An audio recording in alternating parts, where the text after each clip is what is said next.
Hi, this is Joseph Williams, son of John Williams, and you are watching the Nerf Herder Council. What is up, everybody? Welcome to a WTF Friday edition of the Nerf Herder Council. I am AJ. We've got Joe over here with me tonight. This is not going to be your usual mix, but we are going to be talking a lot of Trek tonight and anything else that's on your mind. So, Joe, how are you doing tonight? AJ, I'm psyched. Are you psyched? Because season two of Strange New Worlds is in motion, my friend. Mm-hmm. And I feel like we are a little late to the party. We should have been here, a month ago, talking about Picard Season 3? I can't remember. Did we actually go over this before it ended, after it ended, and we're just catching up tonight? Because we have a lot of Star Trek that you and I have been pent up about as you keep going back into your Star Wars bag of tricks. We got to talk about these things, man. It's been really, really cool this year. Yeah. Trek is firing on all cylinders with one exception. I don't think canceling Prodigy was the way to go. Yeah, I had high hopes for Prodigy. I really wanted that to be like not Discovery. But isn't that what I want for every Star Trek show?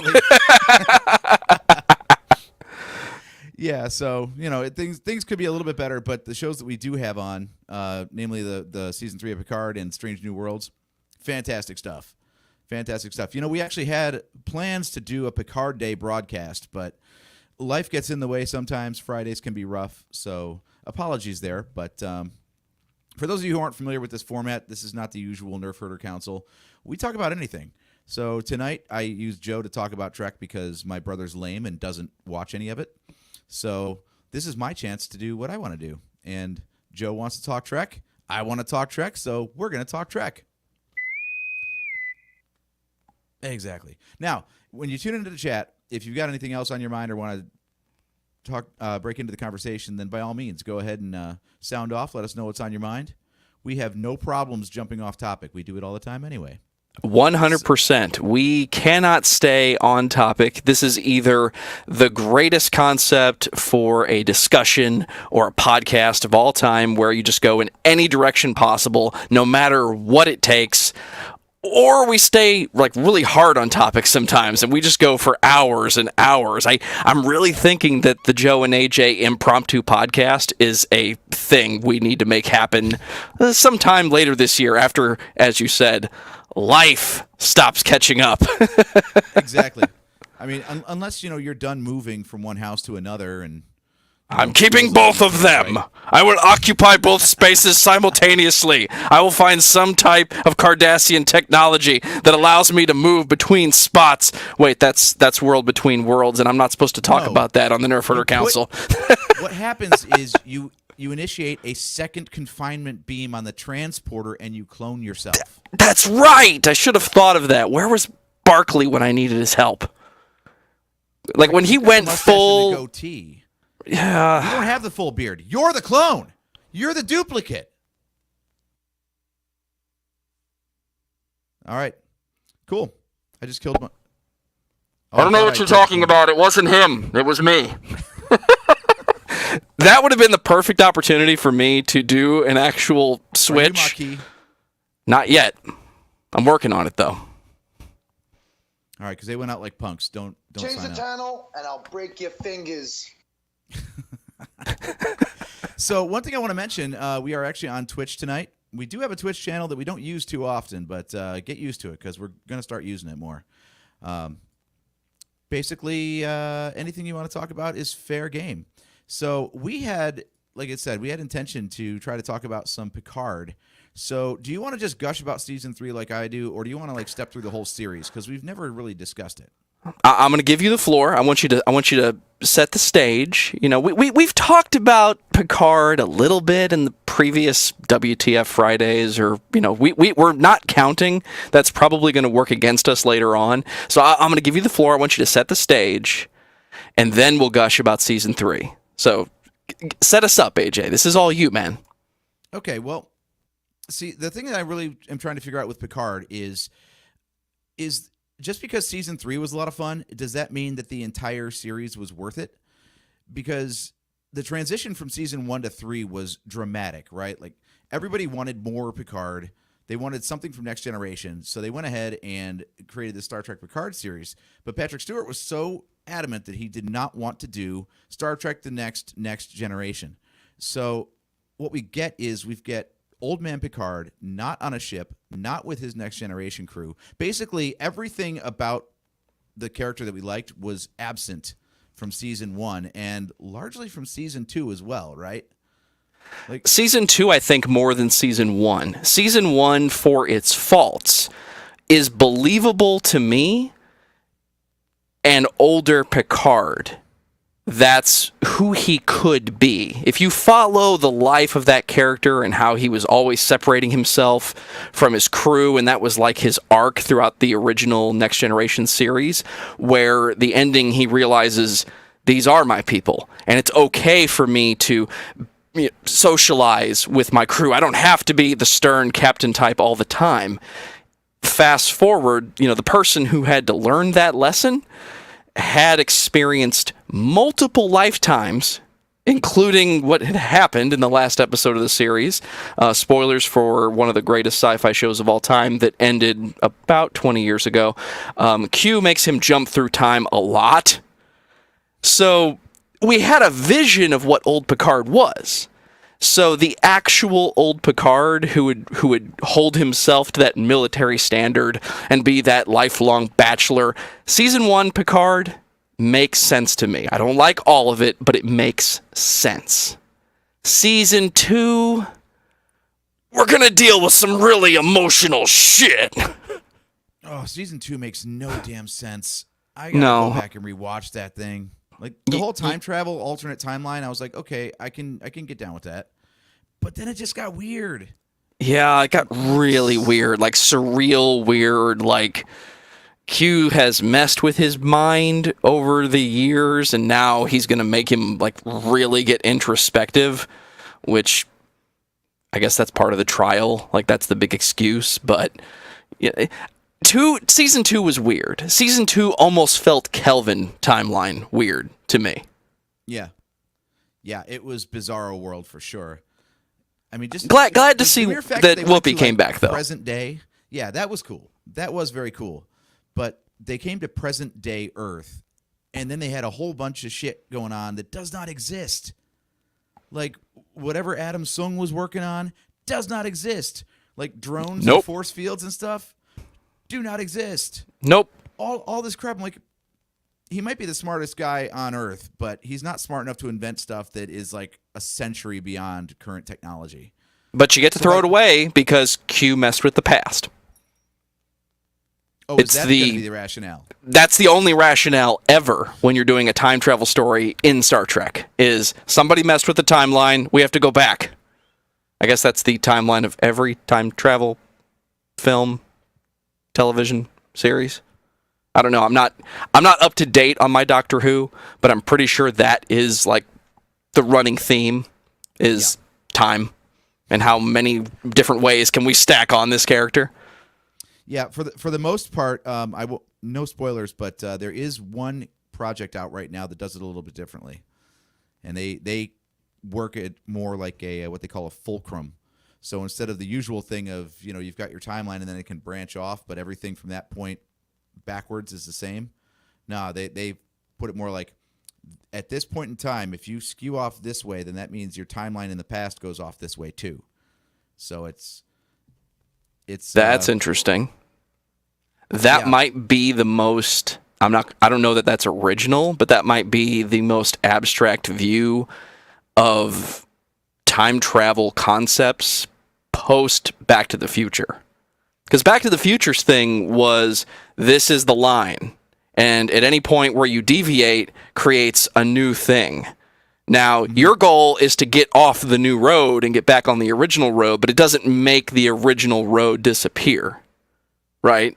So what you're saying is, if you deviate and you make that new path, you've also have to establish then the entire past for that path that can be different. This is starting to sound like Sliders to me. You know, it is a little bit, actually. Yeah. But Sliders was just Flash. multiverse. Anyway. Yeah, and thank you. Sorry. Spoilers I for watched- a movie we're not going to review on this show. See, we're already off topic, but I'll just say I went to the drive-in for a dog charity night, and the double feature was The Flash followed by Spider-Man Across the Multiverse. So I got 2 multiverse movies in a row that did it very differently, and one was much better than the other. I'll just say that, and you know, you can Does your figure out brain which one I'm hurt? talking about. Oh, dude, I was so worn. I was already getting worn out on multiverse, and after 2 movies in a row with it, I'm kind of like very worn out on multiverse. So, I mean, multiverse is fun until everybody starts doing multiverse. Now you're just playing with dolls. I think that's the best explanation of why that's already a tired concept. Because anytime you just throw at the wall whatever all possibility is, you're just playing with dolls now. And guess what? That's fine. We've all been waiting our whole lives to play with our dolls. We call them action figures, but it is what it is. okay. Nobody's bringing back classic G.I. Joe. Back on topic, AJ. We were talking that is about a good Picard. segue. That is for- a good segue. You think so? Into Let's season go. 3. Into Yes. season 3, because that is Terry Matalas playing with his Playmates Star Trek: The Next Generation action figures. That the whole of season 3 is such a pivot away from what season 1 and 2 were trying to do. I don't know if the studio freaked out or if someone just came to them with a better idea, but they knew that it just wasn't working with what they were doing. So they're like, you know what?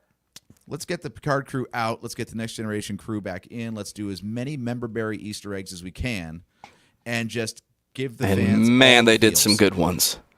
You know, Brent Spiner, in one of the many panel interviews that they've done over the years, was Sorry to cut you off, asked, but what are you drinking, by the way? "Oh, dude, right here, this is some Fat Tire because tonight is an amber night. Nice. So, you know, cheers to you, my friend. But since you brought it up, you know, moving is fun sometimes. Oh, man. So the Jaeger is out, and I can't guarantee that it won't stay in its bottle throughout this episode. If we end up getting into an ABV session, man, we're gonna have a problem. Excuse me while I jump off the hill. Oh man, okay. Well, he processes that. The mention of ABV, that's Trek ABV. That's our drinking game. We do watch-alongs of Trek episodes occasionally. And we have rules. Absolutely. This is great. So, yeah. You know, basically, if you play along with us, your vision will get as blurry and out of focus as my camera is right now, and you'll have a great time doing it. So I'm telling you, I'm for gonna- $20, AJ, you get yourself a box light, you put some, you know, diffusers on the front of it, you point it at your face. It's really uncomfortable. It might be the reason a lot of entertainers over the years wear sunglasses in the most inappropriate situations, but it makes you look exactly the same, just not so blue. Welcome to Joe's Trek ABV. Getting back to season 3. I don't know if season 3 Picard was exactly what I wanted, but Brent Spiner once said in an interview, if they made another movie, we would have had Data back, not B4, not Lore or anyone else. It would have been Data. As much as season 3 Picard threw the member berries at us and did it in such a deliberate way, there are some pieces of absolute Trek gold that I think you can edit down to a 2-hour movie. I think season 3 Picard is a lot of fluff because they're trying to get us to that second to last episode, which I called. Not like it was hard to figure out. I'm definitely not the only person that thought it. But they built in these little bits of, yes, this is a believable story. It's believable that Picard and Beverly Crusher actually decided to have a relationship. I'm not sure it makes sense that she would keep a pregnancy from him. but the reason they give is very believable for the nonsense that those two have been through for the past 30 years. The characters, of course. I don't know why you They don't. tabled that whole romance thing though in the series. They kept going back to it. They kept referencing it. They kept hinting that it might be a thing, and then eventually it was just business. Remember, there was that episode where they were linked telepathically, and that's when Crusher finds out that Jean-Luc's been crushing on her for years. No pun intended. And they like talk about it after they're separated, and they're both like, "Nah, we're not going to do this." So then all of a sudden now they're together after the camera stopped rolling on season 7. Well, remember post Nemesis. I guess this is post Nemesis, right? Absolutely. And that all happened after the Nemesis film, was when the crew kind of disbanded and Geordi became the commandant of the museum, and everybody else did what everybody else did. Do we enjoy Worf being as flat as he was? Like, was he deliberately supposed to be flat? Like, he's attaining his delivery. Yes. Because this is Worf that's been in Deep Space Nine. This is Worf that's been a captain of the Enterprise E and the Defiant, and has come back to the crew and has really grown and developed over time. But his ascension into spiritual awakening is to become more disciplined and actually revert to his very flat delivery from the original seasons of Next Generation. I don't know that I hated it. I think it's kind of weird, and I call him Samurai Worf. That's what he is to me. Yeah, he's supposed to be like the wise old samurai master. So that's why that he's was all, like, not chill my Worf. fault. Yeah, that's why he's supposed to be like more chill. He's more centered. Exactly. No, I thought that was good. Are we just assuming that medical science is advanced, and that's why a woman of Crusher's age could get knocked up, and a man of Picard's age could knock her up? Yes. Okay, because those characters were well past normal breeding age by the time Nemesis rolled around. How old was Wesley supposed to be when he became the Traveler? He was still a teenager, right? Yeah, he was like 14 in season 1, so he would have been like 18 or 19 by the time he left the show. I think medical science is a good enough excuse. So you got to assume. We could do the math on this. Let's give her the super benefit of the doubt and say she was 16. Maybe she was getting on it early. She was 16 when she had Wesley. Then she's 30 when the show starts. Then you got 7 years on the ship. Then you've got the movies. You're already perimenopausal by the time Nemesis rolls around, for sure. And that's if you started at age 16. She did become the head of Starfleet Medical, though. So if anybody is up to date on 100% of the medical advances, any challenges would be defeated by Star Trek medical technology, right? All disease. How many times during the show did the crew catch a cold and it was near death because... What is this disease? I've never seen it before. Oh, that's right. We built our teleporters to clean this stuff out of people. Got it. Yeah, I mean, it makes sense. It's fine. And even if it doesn't make sense, see previous statement about alternate history. Like, if they could fake Picard's Aramonic syndrome, which I love what they did. That's one of those little gems I talked about where they recanted something that was supposed to be canon, but they gave you a decent reason for it. Like, if we're going full time travel here, the spoilers, y'all, I appreciate all of you, but if you're not caught up, catch up fast.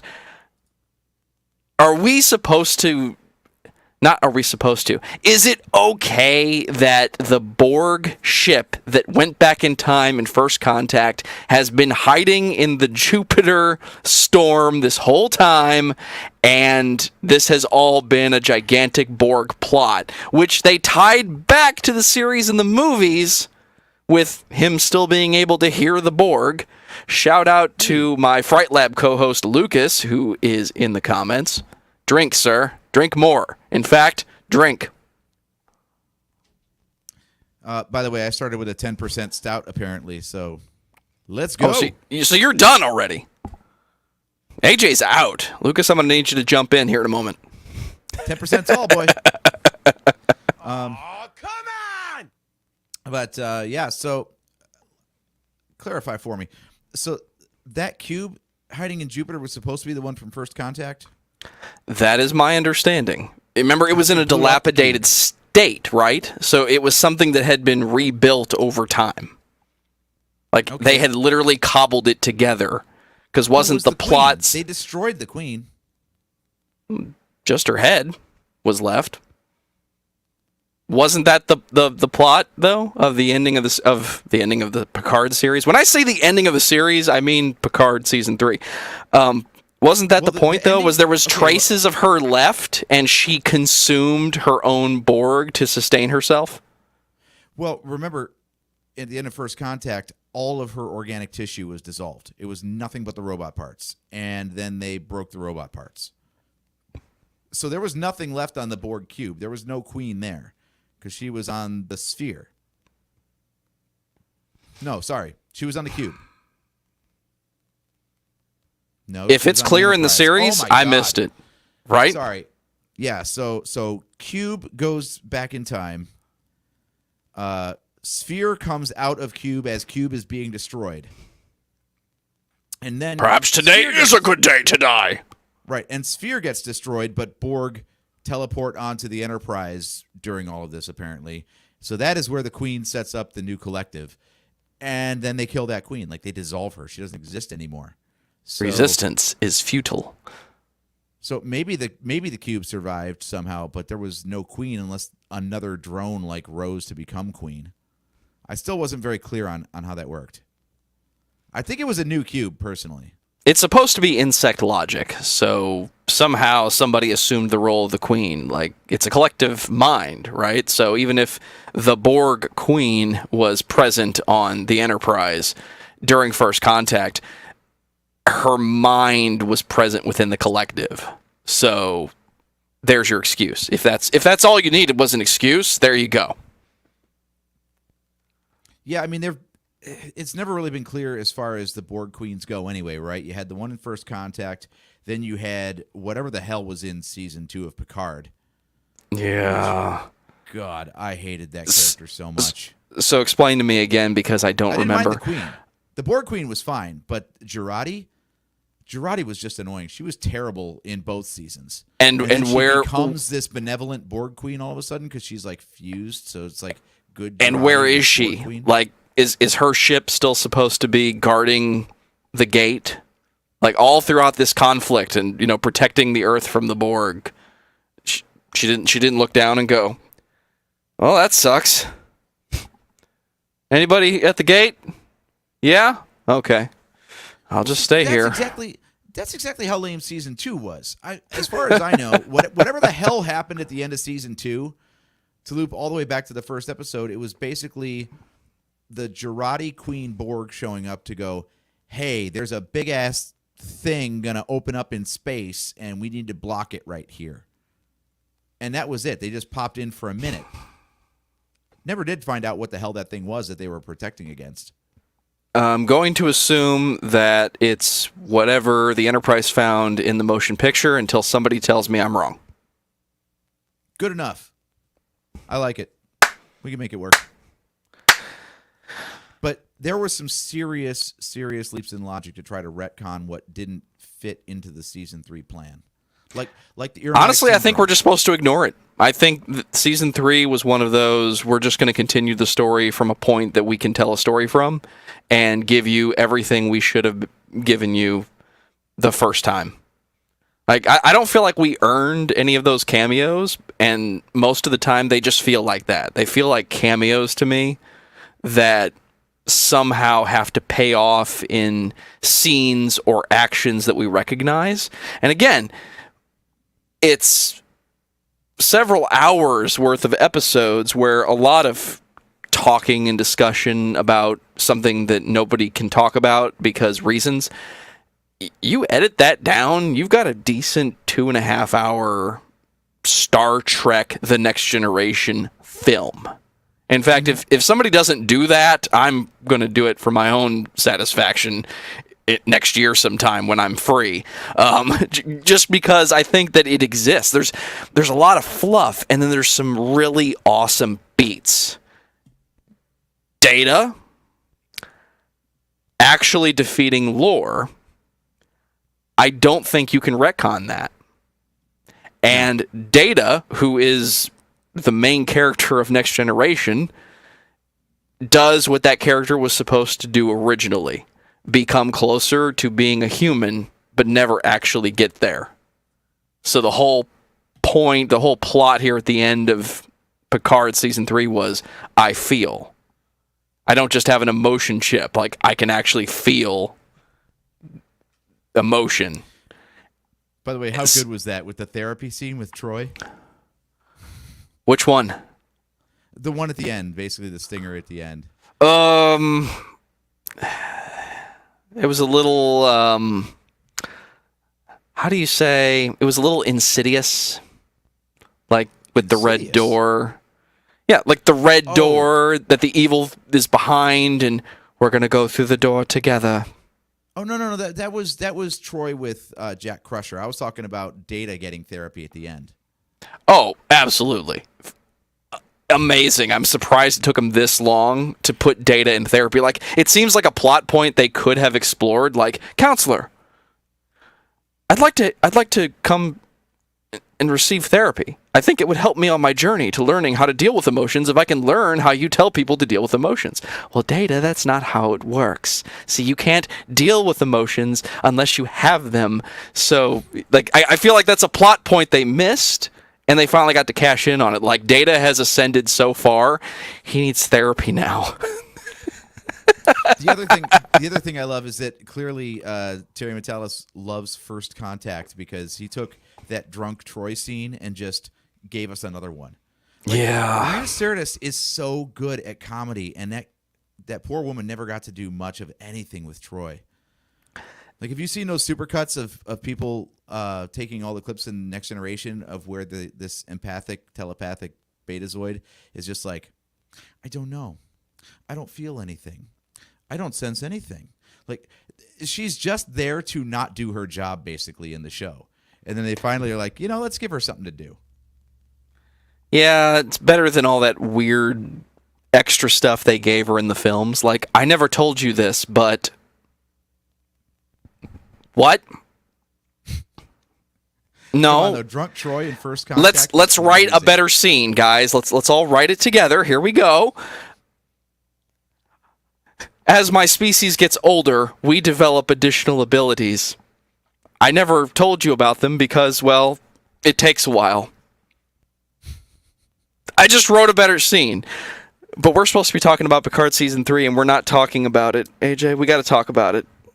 Can we just say it? Can we just say that the Enterprise D, of course, that's how you defeat the Borg, who are taking over the entire fleet and are going to enslave the Earth. How are we going to do it? What did I say? I don't know how they're going to do this, but the ending is going to be Geordi has a surprise for everyone, and it's the old school Enterprise with the sound effects and the good lighting. I said it. Kelvin lighting right here. Goodbye. We got old school Enterprise. I think you said it. They turned the lights on. Yeah, this isn't just a Picard problem. This is just new Star Trek in general. They spend so much more money than they ever have on sets, and then they darken the lights down so you can't see anything. Yes. Like, it doesn't make sense in universe, and plus I want to see those glorious sets. They're amazing works of art, and we don't get to see them. The classic Next Generation bridge that's been rebuilt should not look better than anything they're doing in Strange New Worlds, Discovery, etc. It shouldn't look better, but it kind of does. Like, And you have all the excuses that you need, right? This is the original or the oldest version of the fleet we've ever seen. So it makes sense that all the surfaces are shiny because some type of radiation coating makes it shiny. So all the lenses have lens flare. Or if you just turn the lights on and you can see what's going on, you don't have to deal with that. And now I can actually see the cast actually kind of standing around having conversations. It's almost like Star Trek is going on in front of me. Mm-hmm. Yep.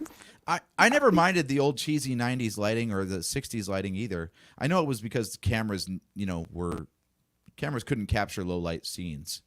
So that's part of it. But it always came across more like a stage play, but that made it easier to follow and understand. Right. It's like old school sketch comedy. You're just seeing it in front of you, so it's a performance, right? It's like burlesque. It's like old school theater. It's a thing that's happening in front of you. It's a master shot in front of you, and that's okay. I want to see what's going on. I want to see the people act and react to each other. And they got close. Hey, Joe, you want to see my new Trek lighting? Yeah, let's go for it. There we go. Oh, dude. This is brilliant. How long have you been working on this? It's amazing, right? Right. I can barely see anything. Hang on. Can I make a suggestion? Yeah. What if we have lens flares all the time? Okay, that's outstanding. Holy crap. Hang on a second. So you ready? Okay, I'm going to turn the ship to the right. Someone call a Hemsworth. We've got a movie. Well done, AJ. That'll be $10 billion for those visual lighting effects. Yes. That's right. You paid somebody a lot of money to make your VFX look like a flashlight pointed at your camera. This is almost as bad as shaky cam. See previous statement about Discovery. God. And why is everything red? We had the Red Angel. Then we've got, I think it started with the Red Matter in the Kelvin universe. We got the Red Angel, and then something else in Discovery was also red. And now we got the Red Door with Jack Crusher. And why is it always red? I know because red is bad. Red is terrible. That sound panel in the back of my room is it's trying to get me. See, I prefer to believe that that's actually an original Enterprise door back there. Lucas, thank you. Skinamarink lighting in Star Trek. Absolutely. AJ, have you watched Skinamarink? No, I have not. I am not up on my horror movies like you are. You will absolutely have a good time, and you will call me afterwards and say, what the fuck was that? I will have to look at analog horror, man. It's really, really disturbing. It hurts. It hurts to watch it. You know, it's like watching an old home movie and seeing some really surreal Lynchian stuff happen. Ooh, it's a 2.4 out of 5. Yep. It's real decisive there. Right down the middle. 2022, hour 40. I love this review. Okay, so the top review on Google. Good Lord, this has got to be the most overrated movie to recently have come out. First of all, the movie takes itself way too seriously. A lot of horror movies are bad for lacking in atmosphere. Well, this movie has the opposite problem. So, it was made on $15,000. Oh, so half the budget of the original Clerks. So this is a real gem. All right. Absolutely. And if you subscribe to the Fright Lab on your podcast player of choice, you can hear Lucas and I talk about Skinamarink and analog horror. We also talk about, I'm sorry, I'm not supposed to mention it. Sorry, Lucas. Coming soon is Sharksploitation, because that's a thing. I don't know if you're up on your Shudder and your modern, but this whole thing with Sharknado and every shark movie that isn't Jaws. Yeah, we're going to talk about that. I also like to give a special shout out to episode 16, Requiem for the Video Store. We miss you so very much. Yeah, dude, the Fright Lab. Check it out. Not bad. I will say, I want to tune into the shark episode. I was skimming Amazon Prime the other day, and I saw that Sharks of the Corn is a movie. Please tell me you've heard of that. Stand by. You haven't. All right. Plus, we got the Meg 2 coming out. The Meg 2 looks awesome. I'm not a fan of like giant creature thing that isn't kaiju, but the Meg 2 actually looks pretty awesome. Okay, Lucas, idea for shark exploitation number 2. We'll talk later. Sharks of the Corn, you say? Mm-hmm. Are you looking at the poster? Oh, I'm looking at it. That's right. You have seen, both of us, my friend, you have seen nothing. Sharksploitation is a goddamn black hole.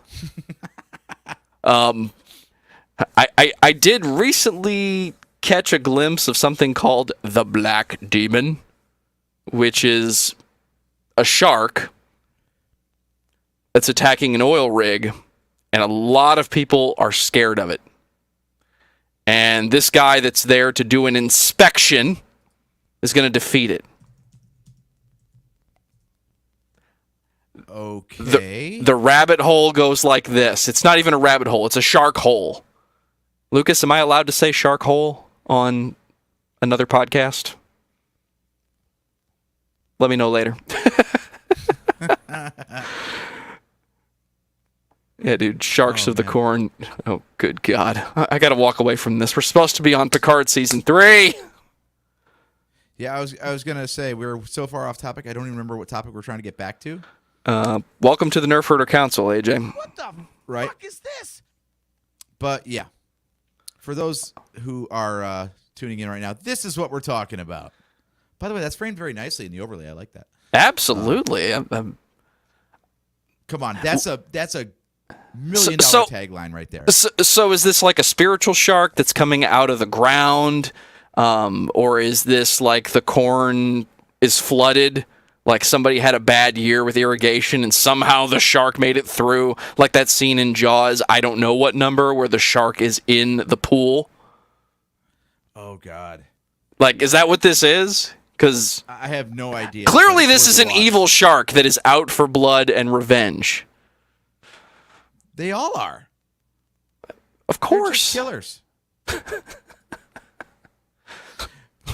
What you have there is an eating machine. So, do you like how in Picard Season 3, yes, I'm not even trying to segue back. We're just going back to it. That's right. Do you like the resolution that the entire solution to the problem was the old people have to win the day? Like they wrote in being old as the saving grace. I don't have an answer because how many times did James Kirk have to get involved with the classic Trek crew? It's fine, right? Because what actually happened was the Borg didn't plan on them, and they should have, and that's how it's defeated, right? We're trying to come full circle on that time Picard got kidnapped and became Locutus. We're finding a way to circle around to that, not to mention the fact that Q is not dead. Boy, there was a hand wave. Just saying. I guess it works with Q. I mean, he's kind of like, you know, what was that thing he Gauntlet. said? Humans always thinking so linearly. Yeah. That's all you need to say. Because sure, why not? Sure. Yeah, but it's fine. What a way to just piss on the end of Season 2. Like the entire emotional catharsis was that Q learned humility and expressed his true, let's say it, love for Picard in his final moments. And he's like, just kidding, I'm back. Are you kidding? I've been everywhere. Yeah. All at once. Oh, I've laid down so many contingency plans. I've laid down more contingency plans than the Reverse Flash. Plus, did anyone really need a stinger with Jack Crusher? Was anyone so enamored with Jack Crusher in Season 3 that we were like, I have to see more of that guy? Let's get into that a little bit. Do you feel like they were trying to set up a new character that's blessed by the characters that everybody loves? Like, are they trying to create a new center point that they're going to build a show off of?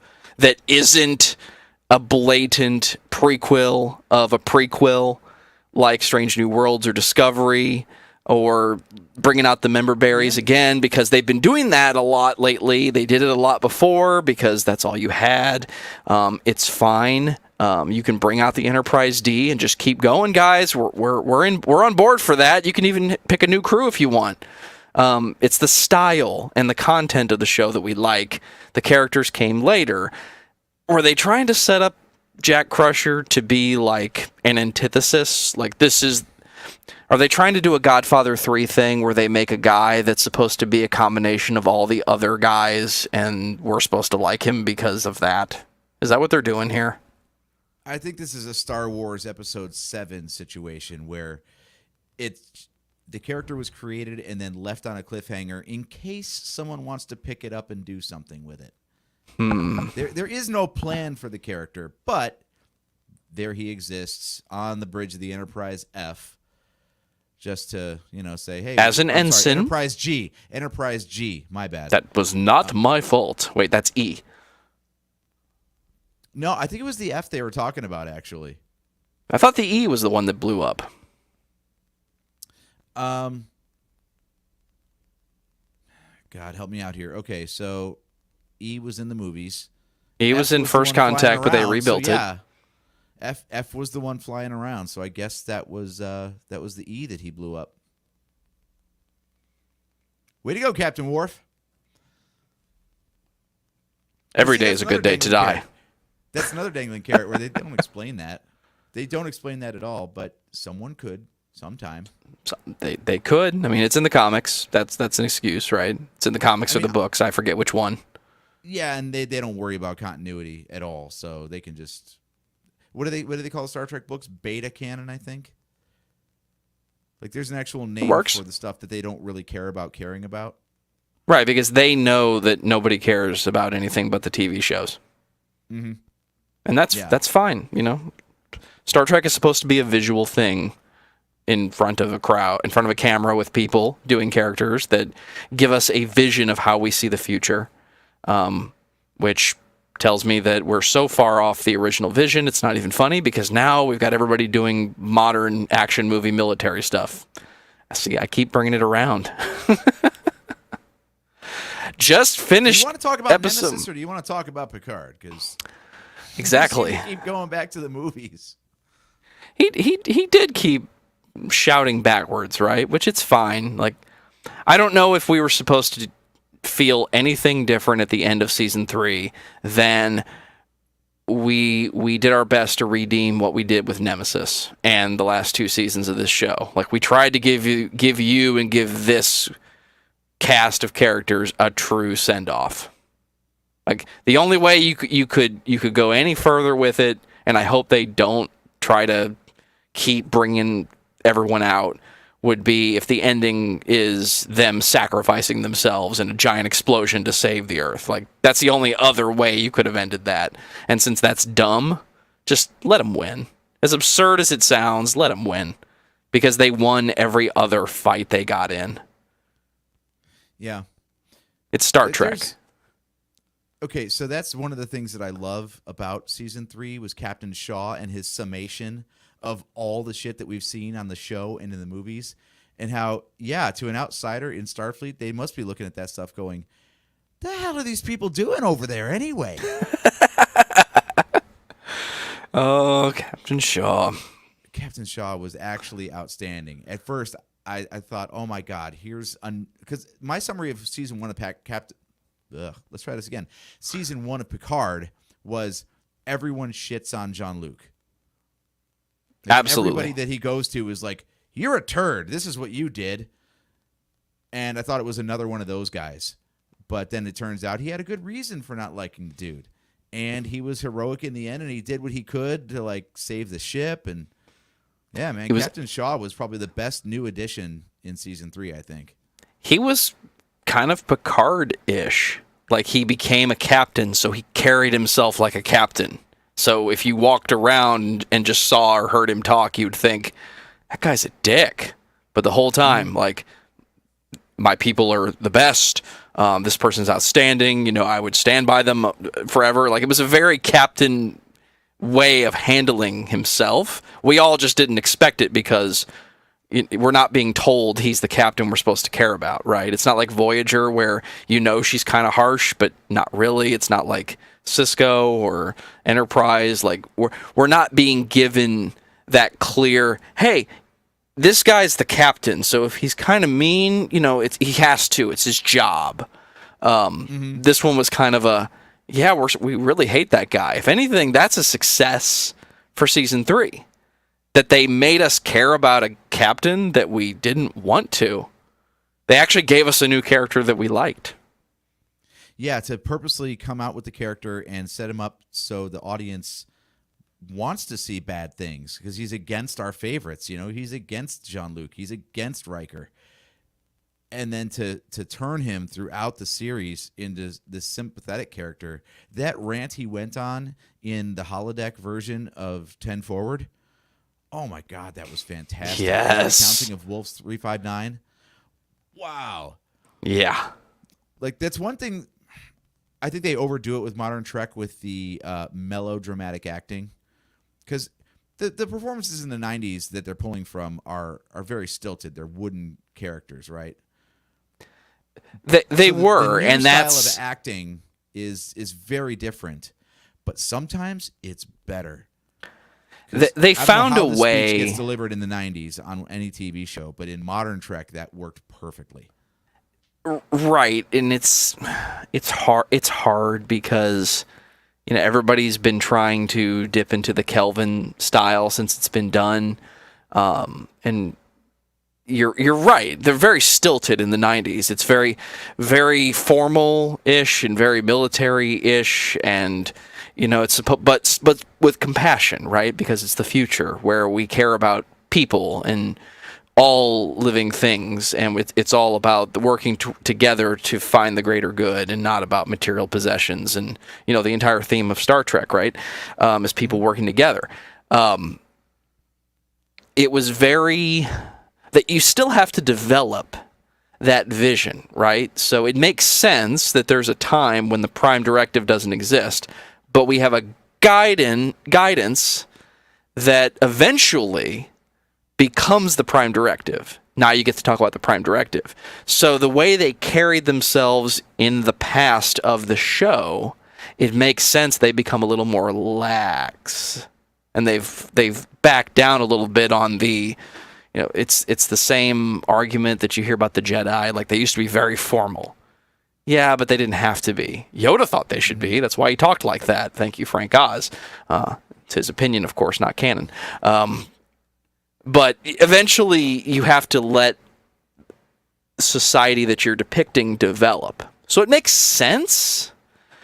I just don't like how we got here. I don't like that the answer was we changed the visual of what Star Trek is and made the Kelvin timeline movies.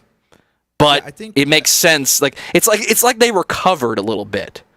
Like let's give you an actual development point from the TV show that you love so much, and still get you here where we're gonna make it look like this. We're gonna make it sound like this. We're gonna make the characters move and talk like this. Yeah, it seems like they kind of picked up the movie versions of the characters and brought them back to television. Because in the movies, they played it a little bit looser, too. You got a little bit of slapstick comedy, even in something as god-awful as Insurrection. There's some jokes, and they're looser, and I feel like they were just allowed to be more human in the movies. I don't think it was a big priority in the 90s in the shows. Yeah. I think it was more about, like, let's tell our story, and we'll let the audience paint the emotion into it for themselves. Whereas, like, the movies they were trying to be more dramatic. So they 100%. They filmed it cinematically, and they gave more emotional performances to try to balance that. And I feel like they brought that back now, which is cool. I like to see you could tell that the actors were having fun. Like, when the characters are having a good time on screen, you could tell the people playing them are loving it. Right. Like there's a few the very final moments scene of them playing poker was them actually playing poker and talking about anything they wanted to. There was no script. It was just the actors hanging out. And they was like, cool. The only person that had direction was Michael Dorn. Like, you have to be serious, Worf. So he just gets to sit there and not say anything. Just, yeah. This isn't very fun. Why can't my character start laughing for no reason? He's learned to do that. Why can't he recess a little bit? No. Yeah, I think out of all of them, you think of like, who is the single most satisfying character to see after all this time? You only get one. I'm going to say Riker. I just like how loose he's gotten.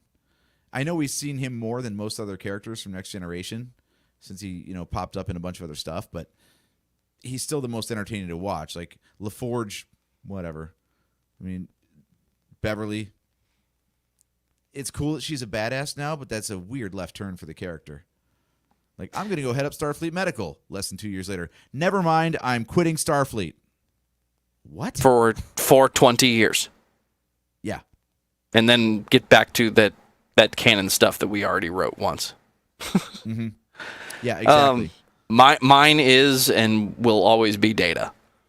Because give Brent Spiner another version or another layer to that character and see what he does. He's legitimately interesting to watch because this is someone we enjoyed being deadpan, serious all the time. And then when he had to start stretching it a little bit and giving us some actual emotion to a character, like, he earned it. It made sense. And now we've literally been in a position where the character can't exist because of the story.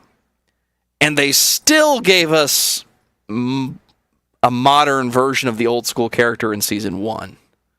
So give me a reason that character does exist and can come back and can grow again. He might be the only character that can continue to develop, not just get older and become more... What's the right way to say this? It's like everyone becomes less serious as they get older. They become wiser, but they become less serious. Like, they become less stern. That's the whole development of Picard, right? Is that he's realizing that, it's not about being alone. It's about having family. That's the lesson of the series, right? But Data gets to still grow. Like, they've never pulled a bicentennial man with that character and said, this body will eventually die. We've given you an endpoint. In theory, that character can live forever. And the only one that can. Yeah, but they got to go through so many hurdles in the storytelling to explain why poor old Brent Spiner keeps getting older, even though the robot shouldn't. But they keep coming up with a good reason. That is a Herculean task. Oh, my God. We found another... So hear me out, AJ. We found another one of his descendants, or predecessors. We found another one. And that one also builds androids. Now, hear me out. He's been working on the greatest android that's ever been designed as of today. And we're going to put Data's brain in there. But we're going to put his brain in there with the other brains that his creator created. And they're going to have a fight. But Data's going to win. But we're going to pretend like he's going to lose because that's how this works, right? Laura has to get the one up. By the way, you're the one that pointed it out. The comment was, they're all in there. Lore, Data, B4, lol. You didn't get to see lol, and you didn't get to see B4, and maybe you didn't need to, but just don't say it! I was going to ask you about lol, actually, in terms of, like, missing cameos when they were talking about, oh, we're bringing all kinds of people back. I was like, where the hell is lol? That might be my favorite episode of Next Generation. Maybe I'm misremembering, but I thought Data disassembled her after she malfunctioned, and he wouldn't give her to Starfleet. I may be misremembering, but I thought that was what the fight was about, was that he's going to parent her. So when she malfunctioned, he disassembled her because he wanted her to remain unique and be special. I'm going to have to go back and rewatch it. It's been a while. It's on the playlist, I promise. Yeah, I don't know how that resolved itself, actually. I don't remember what happened to the body, but the just the idea of her, I was like, the fact that they never revisited that. Yeah. That was such a profound moment in Data's existence.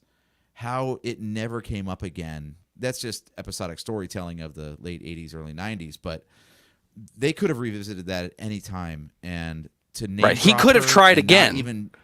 Not even have her appear in the mental void or whatever where Data and Lore were fighting. Missed opportunity right there. Absolutely. Either don't mention it or just show it.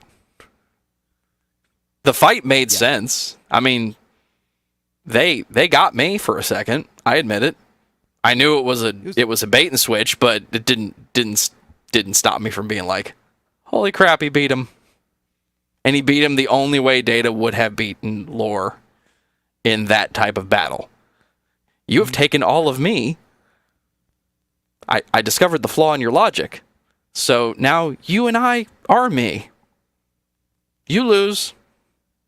Yeah, it was basically Neo to Agent Smith, right? 100%. Same setup, same payoff. If you become me, then you are me. So you lose. It's fine. It's fine. Makes sense. Good with it, yeah. Makes sense for that character. Now, don't lie to me and tell me that we found a backup. We found another copy of Lore. Like, don't lie to me. If you're going to tell me this is all there is, this is the only one that exists. So now Data has actually grown. You got to let him stay that way. You can't revert back. That's bullshit. Oh, they've got their own back door from season 1. Remember, all you need is like one little molecule, and apparently the entirety of that android's essence and being exists in there. Correct. That was and don't forget that writing. time they left his head in the past and waited for it to catch up. Oh, that was fantastic. I thought Time Zero was a great two-parter. Actually, I thought it was fun. Absolutely. I just don't think about it too hard. One of the most What do you call interesting that? time travel stories ever. I'll say it. Yeah, that's I think that's called a causality loop, where the effects of an action take place before the action that causes them. So, they had to go back in time so the head could be there so they could then find it and go back in time to find it. And so on and so on and so on. So, anyway, yeah, season 3 version of Data, much better than season 1. Poor Brent Spiner having to try to look like he hadn't aged in the Data makeup. Good God. One or the other. I don't care which one, as much as I say I season 3 where they're like, you know what, let's just make Data look like Brent Spiner does. Number one, that's the right answer. Number two, as much as I say I don't need deep fakes, if you have the technology, having Picard have a flashback to old school Data is the perfect opportunity to use it. Mm-hmm. You know who actually did look like a very good old school Data was whatever guy they got to play the android in the attacks on the Utopia Planitia shipyards on Mars. Like when that dude popped up in that one intro scene, that cold open, and does that weird like old school Data, I'm going to tell a joke, and then smile really weirdly and awkwardly. I'm like, you know what? Now that you bring that up, absolutely, I was in on them building a reason to have more androids. Like, just, yes, Data's unique and he's special, but that's not Data. That's just an android. Like, you could bring back some of that spirit. I'm kind of glad. I don't know. They could have done more with it than they did, but they did enough, right? They did enough to remind you that, like, this is a story about Picard and Data, but, this is what's happened with the android technology. The thing that Data, and Picard fought so hard not to happen. Yeah, we're doing it. We're totally doing it. We're just gonna build since- more of them. Exactly. Since we're getting into it now, I wanted to discuss throughout the series of Picard the cameos and the B players that we got back. Because we had a few every season, a lot in season 3, obviously. Yeah. What was your favorite? Holy crap! I can't believe they dug that person up. Cameo? Tuvok. Okay. Easy. All right. Because all you did was pay him to get in the makeup and sit in the chair and talk to the camera. I was hoping for more.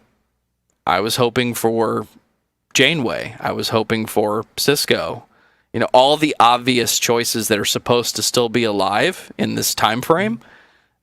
Missed opportunities. Now, did you Janeway catch? Especially. Did you catch the audio? I'm calling it an audio cameo, where the president was the son of Chekhov, and he said, "If my father was alive, he would say." And then they did the flashback with the Chekhov voice, and maybe it was him doing an old school Chekhov, and they just kind of tweaked it. But you were supposed to get the feels like the original series cast is here with us.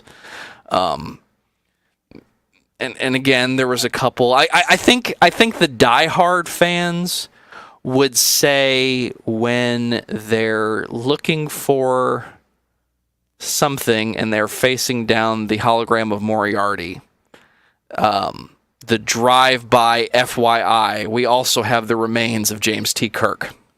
I think that's what everybody wants to say is like, we've still got him.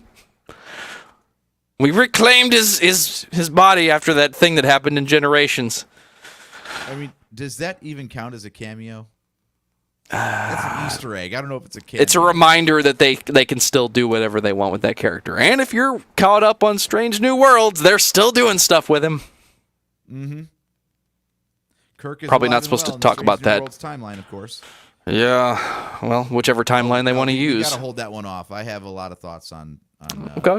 I'll wait. Don't worry. So, no, the reason I was segueing into this is because we had Bruce Maddox as the pivotal character in season 1, right? Yes. And Measure of a Man that's when I feel like that's the episode when Next Generation found its legs. Like season 2 was rough in a lot of ways. Still like Dr. Pulaski, by the way. I'm a Dr. Pulaski stan. 100%. I'm fine with Dr. Pulaski. If you wanted, if there's anything wrong with Dr. Pulaski, it's not the character. It's the state of the show. We all love Star Trek Next Generation. Personally, I think I'm having second thoughts about it being the best show because I've been so hard trying to watch the original series in its entirety in its original context, and I don't think there is the best show really anymore. But Next Generation is by far my favorite show. It's the one I grew up the most on. If there's anything wrong with Pulaski, it's the state of the show because that was just season 2. They had done some good things in the first season, but they were still trying to figure out what makes us unique and special. And Pulaski was just, let's try the Doctor as another serious doctor, like McCoy. And another curmudgeon, she nails it. Like, no, I'm a doctor. Like, that's not okay. You are going to kill yourself. My sick bay now. Like, everything about that was fine, and it was very classic. The thing that I loved about Pulaski, and then we'll get back on to Maddox, was that she came on board and immediately graded against Data. She didn't even get his name right. And right. then we get Moriarty out of that conflict. Because that's when Geordi and Data are talking to Pulaski, and Pulaski's like, I don't think you can solve an original mystery because you're just a machine that's regurgitating stuff that you've assimilated through knowing Sherlock Holmes. That might be the best cameo. And then here comes Moriarty. And that might be the best cameo. That you know what? I don't think it's the best cameo for the series though, because they could have done something with it. Yeah, that was a weird little fake out. Just to be like, hey, the guy's here, but not really. but you're only seeing me because his brain is in a state of unrest. Like, you could have given me, how are we going to beat, is it Vox? Is that the... Vosh. No. Is it Vosh? It is no, Vosh. Vosh is that archaeologist that Jean-Luc had a fling with in a couple episodes. Oh, that's right. That yeah, there's a lot of V names in this series, but it almost made sense to me, and it was kind of my prediction based on the trailers was that they were going to be in such a hole they wouldn't know how to win. Well, we don't have data, so let's get where can we find that character that is supposed to be able to beat Data. Like, you could have done something with that. That would have been outstanding. And when that failed for reasons, right, then you still can pick up your Data. Mm-hmm. You still have Data at that point. Like, the whole plot could have been we have to find Moriarty because we don't have Data, and then surprise, Data's here while Geordi's working on him down there, you know, trying to figure this stuff out. I'm going to be in the holodeck telling you how to beat your enemy. And then surprise, I've been a reprogrammed fake of Moriarty this whole time, and ha ha ha, I got another one on you guys. Like, you could have done something with the character. You got him in the makeup. Come on. You know, I think the hardest thing about season 3 was that you got 10 episodes to tell a story. They tried to cram in so many Easter eggs. None of them got their fair shake. Yeah, the that's... Moriarty character could have been done something, but they're like, we only have so much. It could have been another failure because they failed so much to get to where they were at the end of episode 9. Like... Mm-hmm.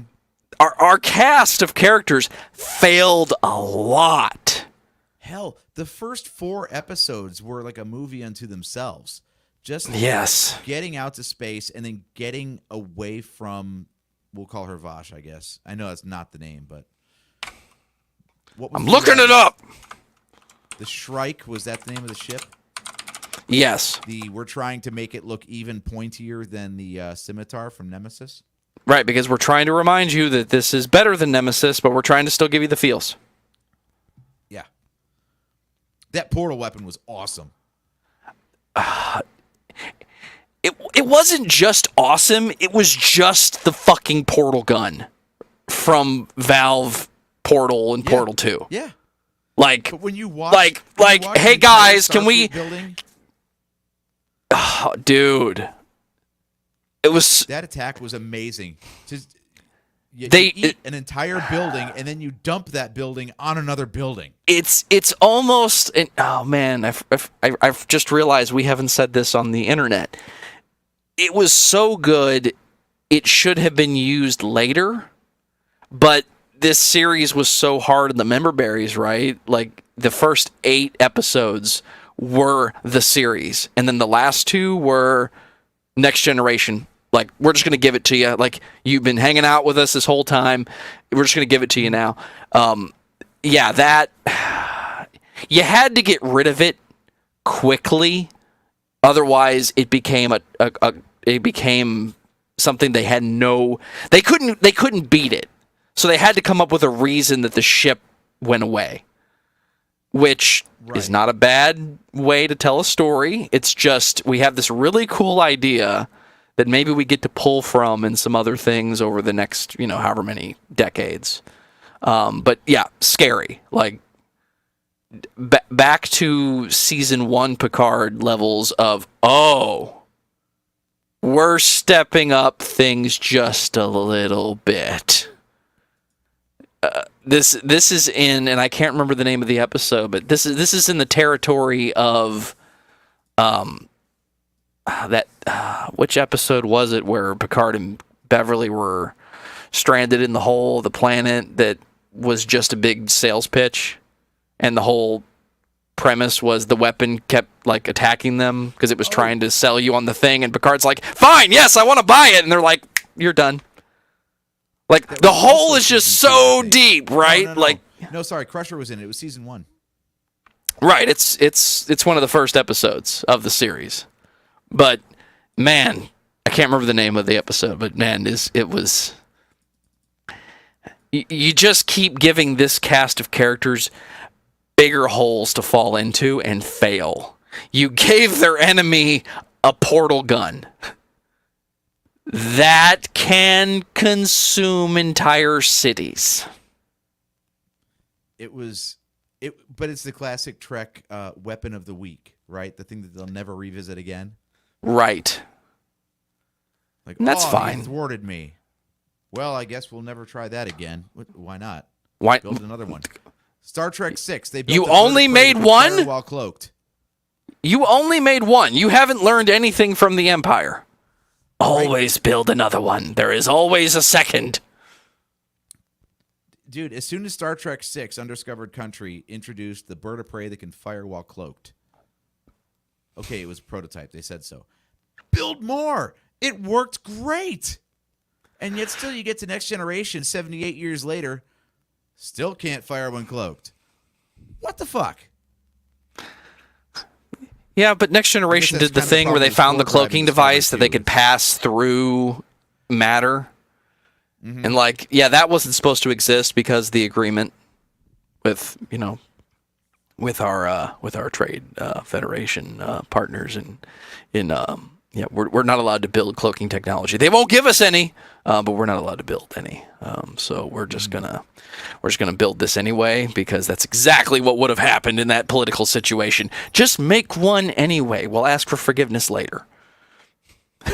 This is why I get in trouble, right? Because people say, okay, we won't do that, and then I say, yeah. So when you think you're going to go over there and do it, and ask for forgiveness later, I'm going to go ahead and say, no, we're not doing that. We're not going to. Yeah. You're not going to go over there, AJ, and start building a cloaking device so that you don't have to actually be. Or I should have said. I said cloaking device because I was trying to stay on topic. What I should have said was a hologram projector so that you don't have to actually be in your studio for Trek ABV on a Friday. You're not allowed to do that. That's not part of our trade agreement. And just to prove we're serious, you really don't get to do it. Damn it. What the hell am I going to do with all these photonic projectors? I guess you're going to have to start a tanning salon. Can I at least do my own fan casting recreation of Bob Picardo so I can just have the doctor keep me company? Only if you can carry on a conversation with it. Oh, of course. That's easy. Okay. Then we're fine. You're good. Okay. Yeah. Well done, sir. Well done. Well done. Cheers to you.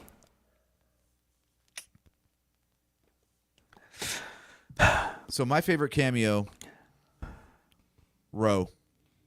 I loved Ensign Ro so much. Amazing. She was only in. Do you realize she was only in 3 total episodes of Next Generation? And she was a great antithesis character for Riker. Mm-hmm. Because that character was cocky. He was supposed to be. That was how he was written. And here comes Ro. In my memory, a lot of the Bajoran sassiness and you don't know what it was like to be persecuted by Cardassians. A lot of that in my head is from Deep Space Nine. Ro was there 2 years, 3 years before Deep Space Nine was even a thing, and it was all there. They just never elaborated on it. Well, she was such a good character. Yes. They invented Kira because they offered it to Michelle Forbes. They wanted Ro to be the character, and she turned it down. She didn't want that much of a commitment because she knew what the shooting schedule was like. Wow. So they had to invent another Bajoran character. That was just all Ensign Ro under a different character's name. And it all worked. Too.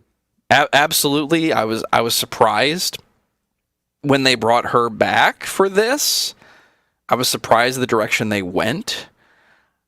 I'm really surprised that they didn't decide that whatever she was a founder, a changeling. I thought that's what the setup was. That's how deep it is. And again, they can rewrite it later if they want to and say that's what happened, but I don't want her to be dead because I thought she was already. I thought in the canon of the show, in the canon of Star Trek, I thought Ensign Ro died after she left Starfleet, but turns out no, she's been here the whole time, and she's like one of our best people now. She was kind of carrying the torch. I forget the actress's name, but security on Strange New Worlds. Like she was kind of carrying that torch of, I'm the one you have to beat, and you're not taking me seriously because I'm smaller than you. And then they just blew her up. Yeah. I don't want her to be dead. I want her to have transported out. I want her to transport out. Just give her a way out. That's fine. It's Star Trek. I believe it. Hey, I mean, yeah. This is the one thing. I know we all love Data. We're glad that he came back, but Picard died at the end of season 1 and came back. Data has died 3 times now and come back. And it's got to have stakes, man. It's got to have stakes. They can't pull this whole Death of Superman shit where you think someone actually dies and then they're back again in the next installment. It's not the way to do it. It undermines the drama and insults the audience. Sometimes it's like Data you can explain away and say, okay, look, it's software. We got files and we backed him up. Yeah. And we put him in a new body. That's easy. That's not the way they've done it, but that would be the easiest explanation. Just be like, the bits that make up Data aren't what make him Data. It's the software that contains his soul. Right. So we can put that in another body, no problem. But this crap of Picard was dying of Irumodic syndrome. That will later retcon to not be Irumodic syndrome. They gave you a good reason. Perfect emulation of a human body. So let's just put him in there. Okay, so Picard dies but doesn't. I mean, you've got to let characters stay dead. That's the one missed opportunity. And I know I said it before, end of season 2, right? Like it's still a possibility. I think the biggest missed opportunity in the series is the dumbest one. And that's, if you're going to do an entire season with Q, there is no reason why Jean-Luc Picard, the character, is still a simulant. Because Q could just give him a new human body. Because what Q should have done at the end of that season was make him human again. You don't even have to give him his body back, because that was the plot of season 3, right? Was the remains are still there because we decided they were relevant because of the Irumodic syndrome and the Borg implants. Great plot points. Like, as silly as it sounds, the stuff that they retconned, they came up with some good stuff. They didn't just retcon it for the sake of retconning it. But the one thing that you could have undone was Q make him a human again. Don't even tell him. Is there any reason throughout season 3 that Picard has to be medically examined? Like, he's an old man. He's an admiral. Like, nobody's going to call him in for a physical. And just don't tell him. And, make it one of those little tidbits at the end where Q and Jack are talking. He's like, please, your old man doesn't even know I made him a man again. Like, just throw it in there. It's the single dumbest missed opportunity, I think. And I can't come up with a reason why they didn't do it. If this is where we're going to pick finality, you're picking the wrong place. All I can think is that it was a matter of the writers. It seems like every season there was probably a lot of turnover behind the scenes, because every season is so vastly different from the one that came before it. Right. And I don't think they really cared. I don't think they cared about really stringing one season to another. They were like, if it gets in our way, we're just going to forget about it. Yeah, I think They the purpose of time explaining that. Right. The purpose of Picard, the series, is to tell you 3 stories about Jean-Luc Picard. That's it. And that's fine. I'm okay with it. Even if the first 2 seasons are kind of weird, give me a little bit of time. I'll give them a rewatch. I might not dislike them. I definitely don't think 2 is as good as 1. But 3 is, like you said at the very beginning here, it's a lot of the member berries and a lot of throwing stuff on the pile, like trying to get as much in there, but not spending enough time when what you actually have is 10 hours. Mm-hmm. You have plenty of time. And some of the best stuff in the series happens before the rest of the characters show up. It could have been a dumb reason that Beverly Crusher sent him a communicator message over a subspace channel that only they would have because they kept all their old badges, right? Like, as dumb as that is, Jack didn't even need to be his child. I'm glad they went that way because it made sense. Everything that happened in the first 4 or 5 episodes, first 4 episodes, like you said, that's a movie on its own. That's an episode. The whole season. The battle in the nebula was total Wrath of Khan. Wrath of Khan plus Nemesis. Mm-hmm. Wrath of Khan with the threat of Nemesis, and it was fine. Everything about it, like they could have lost at any moment and they didn't lose. Yeah, I loved it, and I loved the fact that they had changelings in there, and I thought that Vosh, or whatever the hell her name was a great villain. Yes. I mean, it's kind of entertaining that wasn't the whole story, but at the same time, I would have been fine if she was. I was fine with that character just being cocky, arrogant. Being a wild card in the Trek universe is hard. Mm-hmm. Because they've seen it all. They've been trained for all of it. They're prepared for everything. And just being the absolute opposite of anything that they know how to deal with. And being threatening and just to prove we're serious, I'm going to drop your city on itself. Like, God, it still gets me, man. Every time I think about it, it gets me because it's just a portal gun. They didn't even try to pretend it wasn't a portal gun. Mm-hmm. Like, I'm waiting for GLaDOS to come popping out going, you only think Data is the one in here. Dude, they literally made the Titan shoot itself in its own ass.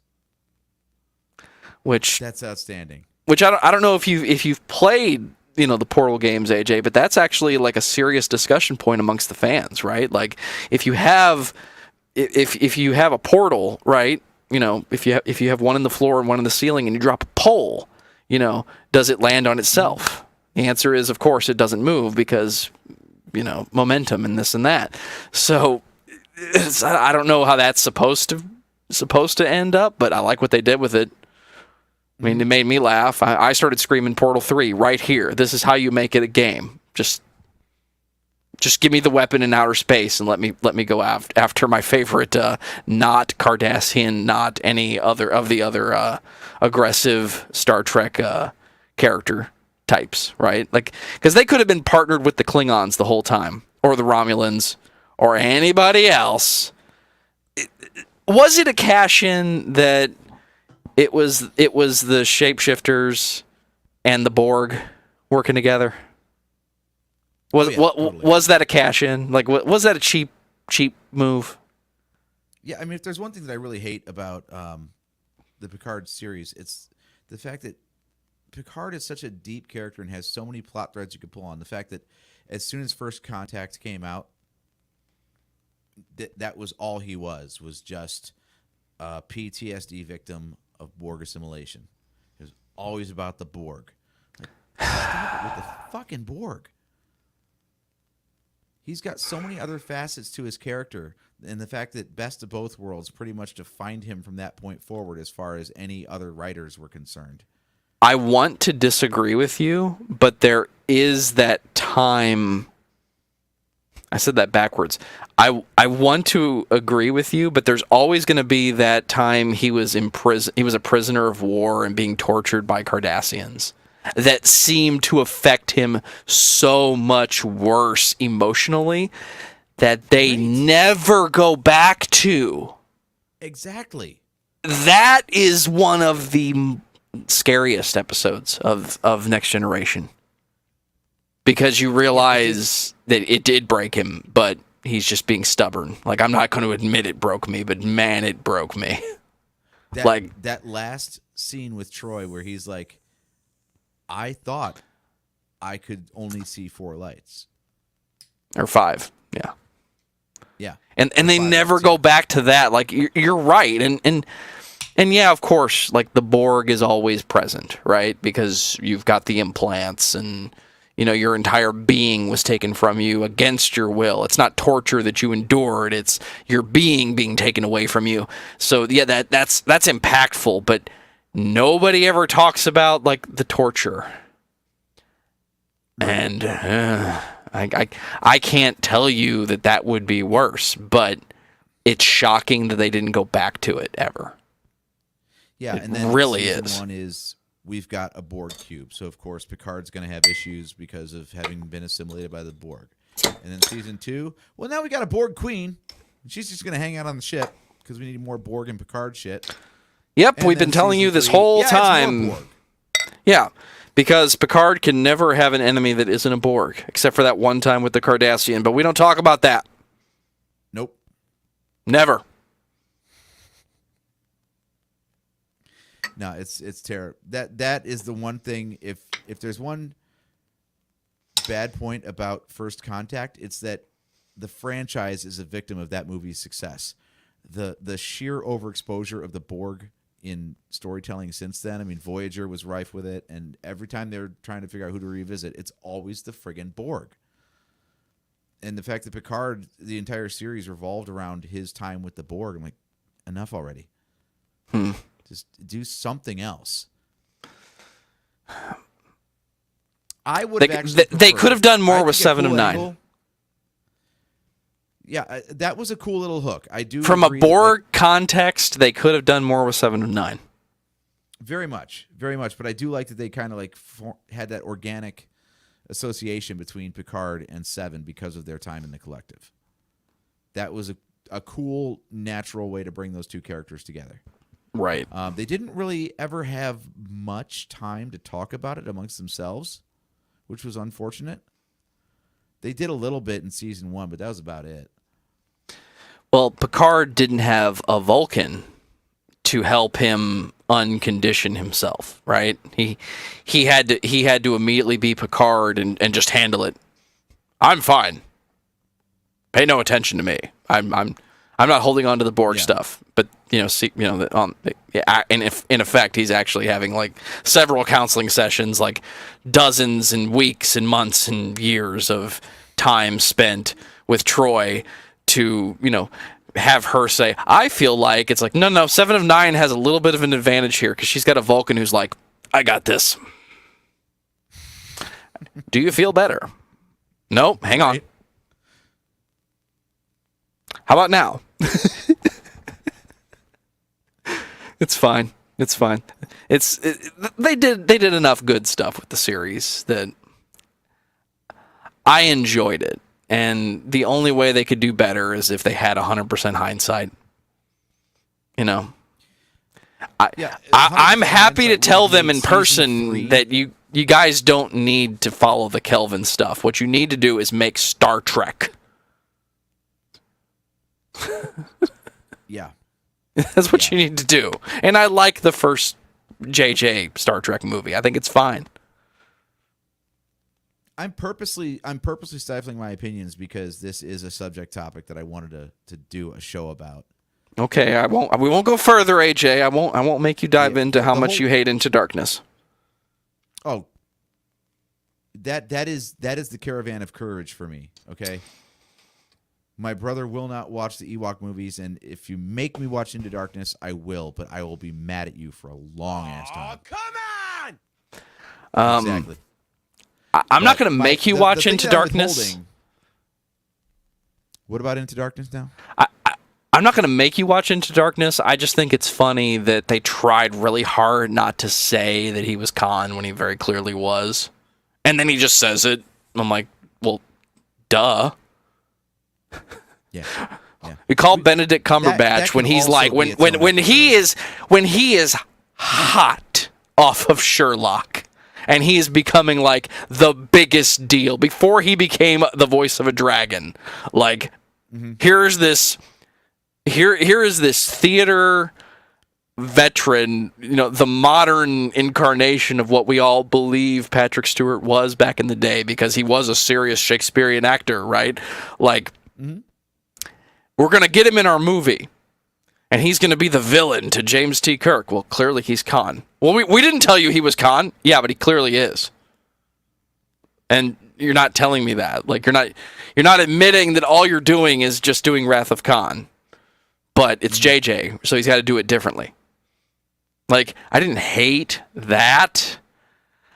I did hate it when they brought him back to life. Like, if you're going to kill Kirk, let him die in the movie, because this is a different timeline. And then don't make a third one. Or at the very least, do a search for Spock and don't resurrect the character in the same friggin' movie. The Quest for Kirk. All right, I'm writing that down as an actual show topic. Like, we have to come up with and share our plot for the film Quest for Kirk. Oh God. All right. The reason I wasn't originally going on Come too in. much on what you had brought up was I think there's a good long conversation to be had about the identity crisis of Star Trek in the modern era. And we're gonna hold Because it there. It seems like they're going in two directions, and it's like they can't figure out if they want to lean into the past or veer as far away from it as possible. There's certain stuff that they're throwing out, and there's certain stuff that they just keep revisiting over and over and over again.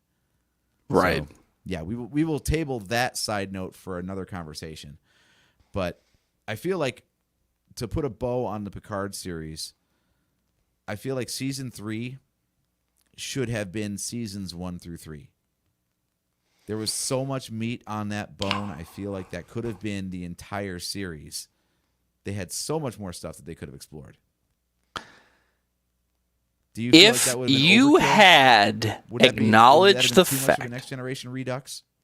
I don't think so. I think you said it earlier. The first 4 episodes of this are an episode all on their own, and then the second 4 is like this entirely different. The first 8 episodes of Picard season 3 are a completely different plot than episode 9 and 10.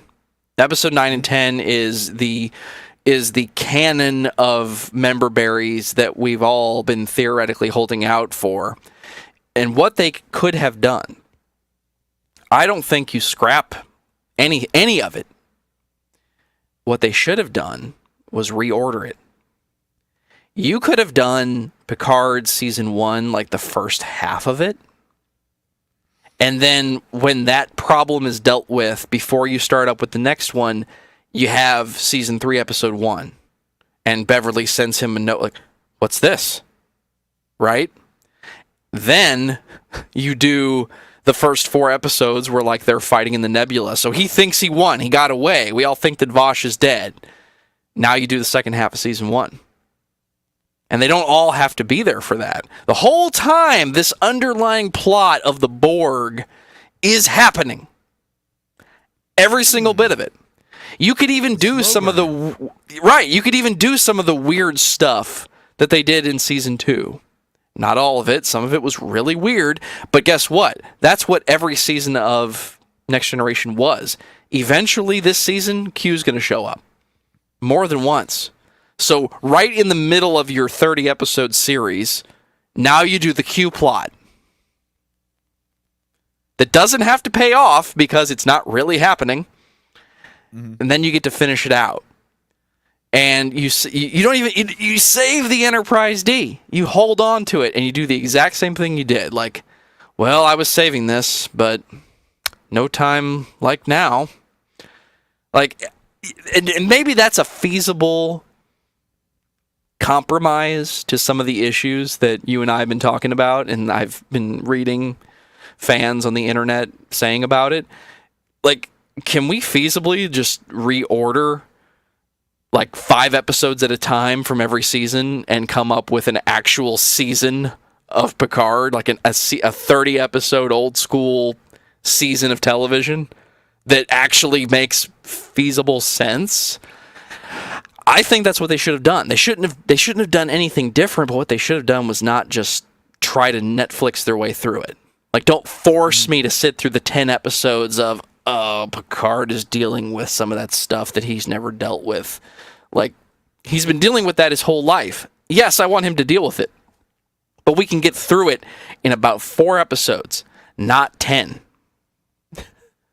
And then between the Q and the time travel stuff, and then it would make, I think, it would feel less cheap if at the very end Q did, die, but then 5 seconds later there's Jack and he's like, "Oh, humans always thinking so linearly. Well, it's true that I will die someday, but I've been waiting for you for a long time." That could have worked. That could have worked. That would have been fine. But again, that's hindsight talking. That's not, I want you to sell me 10 episodes. Go. You're making a lot of work for yourself, Joe. You're already going to be doing a 2-hour fan edit of season 3. I'm committing to that right now. And even if all I do is just give you the order, of episodes to watch in, like, watch episode 3 from 20 minutes in to 38 minutes in. Like, I think it's feasible. I think you can just throw out all the fluff and just make like a 2.5-hour or even a 3-hour movie that would have sufficed as a final Next Generation film. Because eventually you got to put the characters to bed.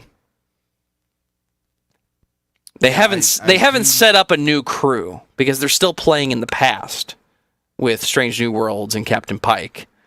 Like, they're still playing with the old school, that they're not really making anything new. They're old characters, but they're new actors at least. Yeah, a few of them I are. do not want to see any more Next Generation anything. Not because I don't love the characters, but because I feel really bad for these poor people trying to recapture the glory of 35 years ago. Right. And it's not even 35 years ago. When Star Trek 6 came out, I think everybody was younger in that movie. The original series cast was younger in that movie than the Next Generation cast was in season 3 of Picard. And the whole that might be thing true was, for everyone but old. William They can't play Shatner this. and Leonard Nimoy. Yeah. Like, they were considered too old, and here we are still trotting out Next Generation people. Like, stop it. Stop trying to drag them back and make them play this stuff again. I love all that stuff from my youth, but I don't expect those people and those characters to be frozen in time forever for my benefit. I'm going to let it pass because I think it's overdue. It's a little bit like The Force Awakens. They waited too long, so now they're doing it. Like, I'm okay with it because we've all gotten here, right? But now you got to pick it up. You got to give me a reason to keep watching. I'm a fan. I want to watch, and Strange New Worlds is it. Discovery didn't do it for me. Strange New Worlds is doing it just fine. Even when it goes into the action movie stuff that I'm not a huge fan of with Star Trek, it eventually redeems itself. And so far, it's I'm telling you, man, it's the best Trek I've watched in a long time. Mm-hmm. I absolutely agree. It's funny how they keep heralding this idea of, well, there are some through lines with the characters, but it's pretty much a story of the week. Like, this is a new concept. It's what Trek was, with the exception of Deep Space Nine, a very little bit of Voyager, because that was designed to not be serialized. Right. And all of modern Trek. Like, we have so many hours of this format, and they're acting like they just invented it. Right. Congratulations. You figured out why Star Trek works as a show. Yeah. Through lines with episode of the week. Mm-hmm. Congratulations. with You it, figured out that whatever else you tried to do to change this formula that works so well didn't work. Congratulations. You have actually admitted defeat. You have not found success. It was made for you. And we love it.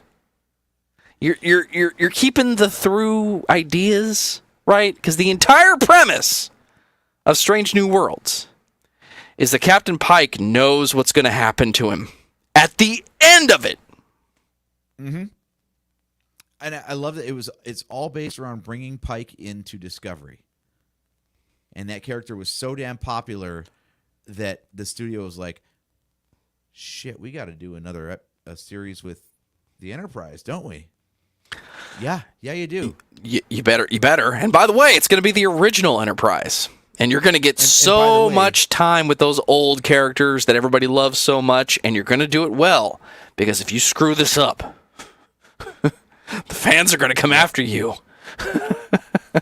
Hey, they're boldly going, that is for sure. But right down to lower decks, my friend. Because that's a tie into the original series, that's where you get that fun and that levity to it. Because they're like, you're tying into the 60s show. It's like trying to write a prequel to the Adam West Batman. Like, you can't make it a complete knockoff, but you do have to bring some of that into it so it can, nicely marry up to it. We have it's a like prequel Rogue to the One Adam to West Advance. Batman, my friend. It was I think the 30s or 40s serials that they made. I'm not allowed to say what Batman says in those, but trust me, it's definitely not politically correct, and it's probably a little racist. We'll talk after the show. Strange New Worlds is the Rogue One of the Trek franchise. They could take this right up to when Kirk takes over the Enterprise from Pike. By the end of it, they're gonna make us forget that he knows, and they're gonna make him forget, and then it's gonna happen anyway. And I hope that's not actually a plot point. Painful storytelling, right? Like that's real tragedy storytelling. Is it's gonna end badly, but I'm going to make you forget just long enough to do it to you anyway. Mm-hmm.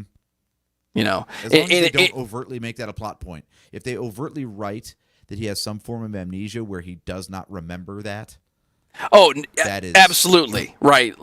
That's not what I meant. I mean, literally, like for a split second, he's going to do the right thing and realize where he is. And then bang, it's going to happen. That's just what's going to happen, because the only other alternative, and this is straight up pull from, I think, Doctor Who. Not going to say they did it first, but then you get to do the story where he deliberately doesn't do the right thing because he knows that's what ends him, and then like he has to do an hour with the Ghost of Christmas Past, or in my brain, Sam Kinison from that episode of Married with Children, where he was an angel for Al Bundy. I want Kinison to be angels in everything now, since I've seen that. But you get to do that plot, right? Like the original Doctor's like, I'm not going to transform. Yeah, here's what happens if you don't. And then by the end, yeah, I guess I'll go ahead and do it. Right? Like you get to do that plot if you want to. Yeah. That was the end of season 1. That was Monster Maroon movie uniform Pike coming back in time and being like, hey, this is what'll happen if you don't blow yourself up in that accident. The one thing I hope they do, and this is one of the few times I will absolutely allow it, is the menagerie. Whatever the pilot was called, I don't remember, right? But they used the footage from the pilot. It was Gage? Okay. The Cage. Thank you. I want an episode of this series to be The Cage. Shot for shot, remade, just blatant, do it again. Because what that gives us as the audience is a point in this story where the cage happens. You can still do stuff after the cage. You can do everything, anything and everything after the cage. however many seasons they do. I hope they keep making this show for 10 years. So I'm going to just say random season 5, episode 6, just no, episode of the week, like, oh, there's no real like through point, like, yay, we love these characters, and we the audience have kind of forgotten that Pike is what's going to happen to Pike, and then they just do the cage. Just shot for shot, just do it again. And then that for us, the audience, and no one else, none of the characters, just us, is, oh, they're really going, like, we know we're headed there, but he doesn't know. I hope they do that. And it would be one of the few times I think it'd be okay. Because I told you this, sit down and watch The Cage. And then watch Strange New Worlds, and you realize how good of a casting Captain Pike is for this series. Like, if you sit there long enough, you will convince yourself it's the same guy. It works really, really well. Like, they made some good choices. So that is a tall order, but okay. It's one of the few times accepted.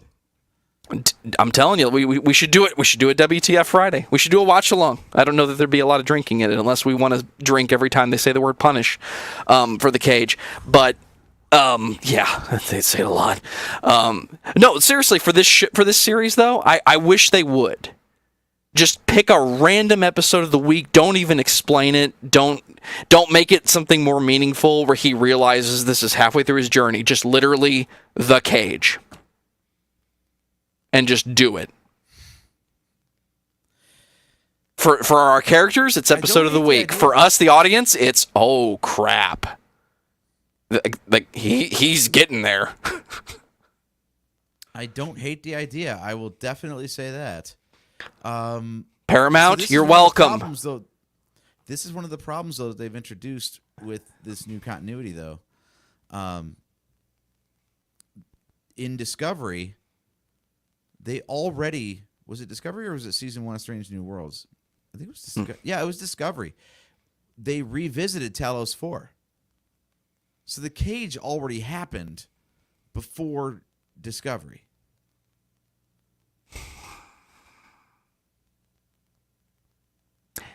Was it The Cage though, or was it just them realizing that planet exists? No, because what's her name? Whoever the Thelosians made to keep Pike company. That blonde woman, Vina, I think her name was. Mm-hmm. Another V name. What a surprise. She shows up. And it's basically like, where did you go? We were supposed to be together. Oh, crap. So they're doing that multiverse thing. I don't think they are. I think they're saying that The Cage already took place before Pike showed up on the Discovery. The thing that I'm trying to remember that I need to go back and watch the Menagerie for is, was it a straight handoff like Pike I ended up in see. the chair, so then they got Kirk to take over as captain? I see what you're saying. So I'm remembering The Cage as a pilot of Star Trek, and it would work with our current crew. But Menagerie, was about Captain Pike going there, and it was about the plot of like some loyalty that Spock had to him. So what I don't remember is was the revisiting the planet. Correct. So the Menagerie, I think, hijacked the ship to get Pike back to the planet. Yeah. Right. So the Menagerie doesn't. I don't think it explicitly says that he was captain of the Enterprise when that happened. So maybe that's okay. Maybe that's something they've got in their back pocket. Either way, though, I say do it. Just do The Cage. I feel like they've paid enough attention to canon, the fact that they're referencing it so much that they've got their facts straight. Mm-hmm. But they still play a little fast and loose with stuff sometimes when they're just like, you know what, we're not going to let canon get in the way of our storytelling. Right. It's fine. And I'm okay with that. You've got some good actors. Like I'm fine with Spock. I'm fine with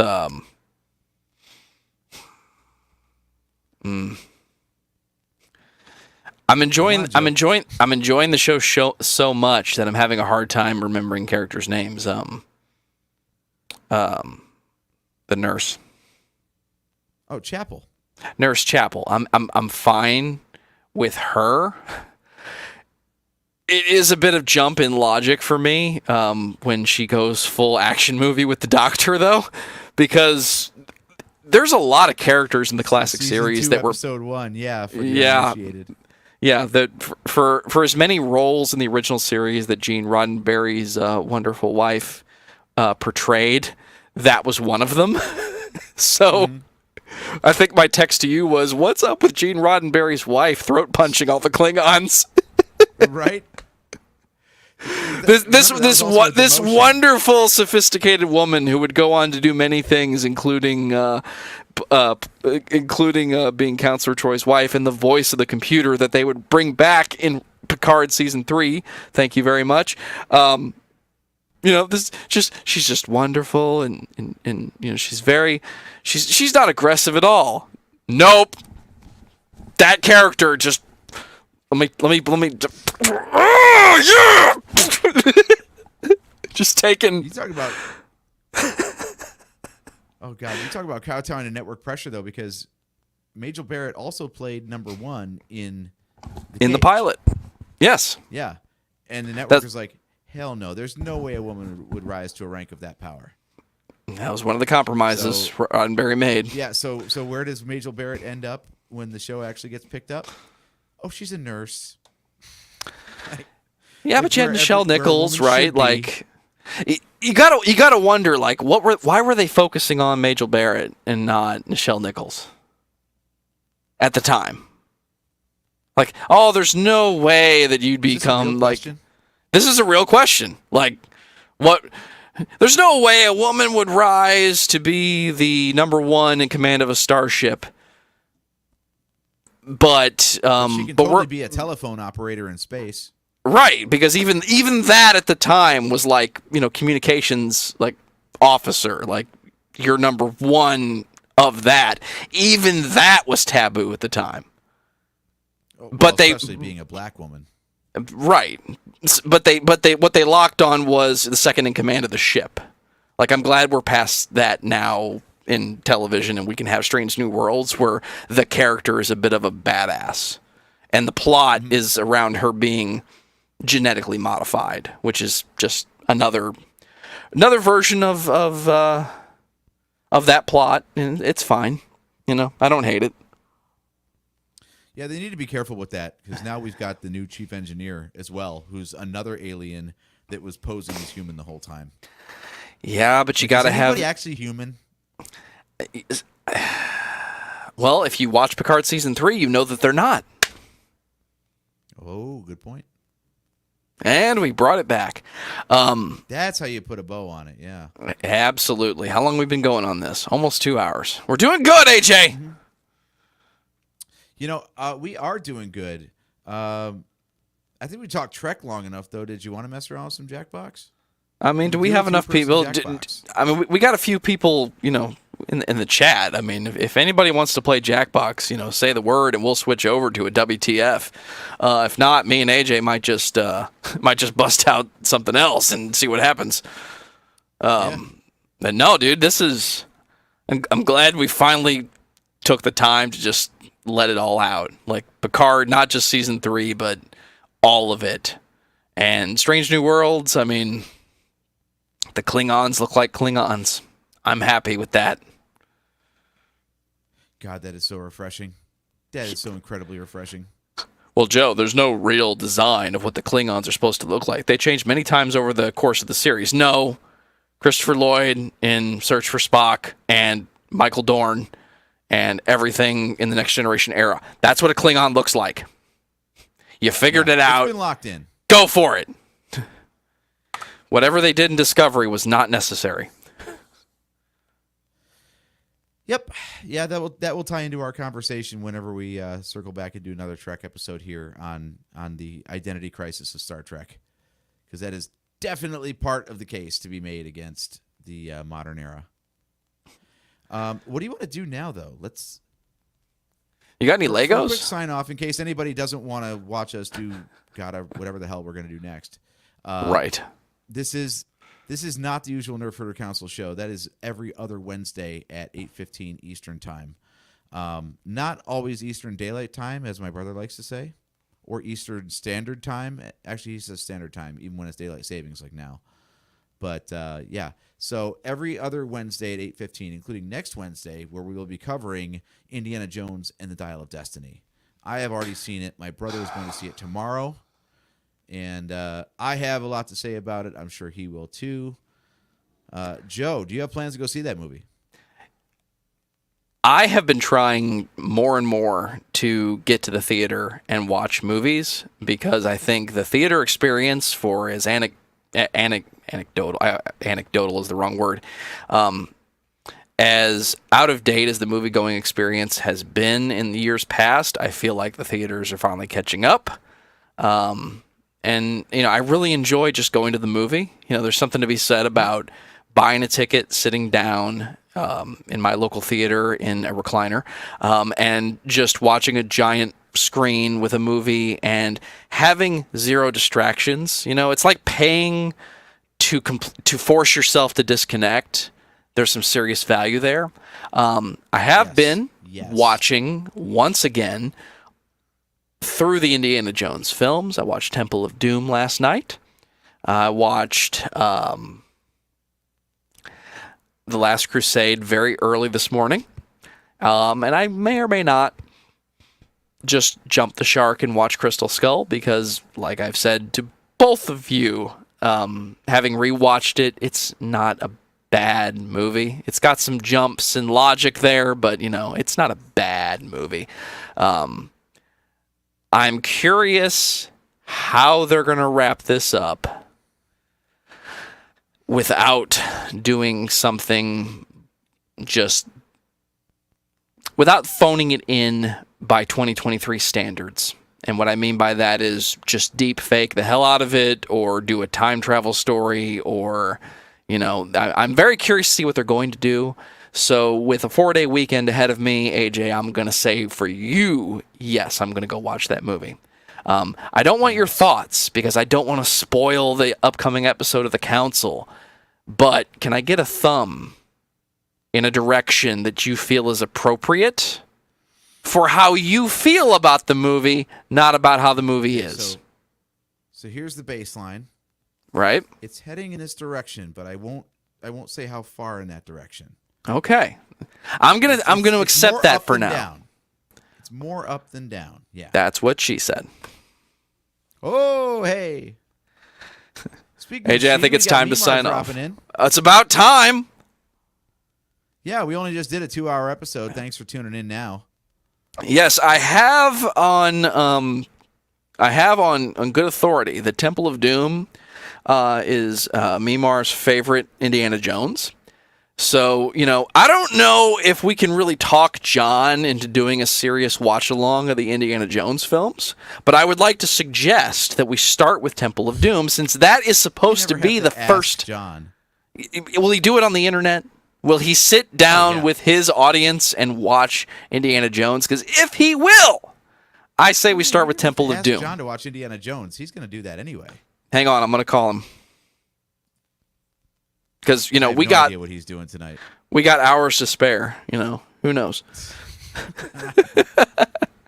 No, pick a Friday. Like, we need to do a watch-along of Temple of Doom.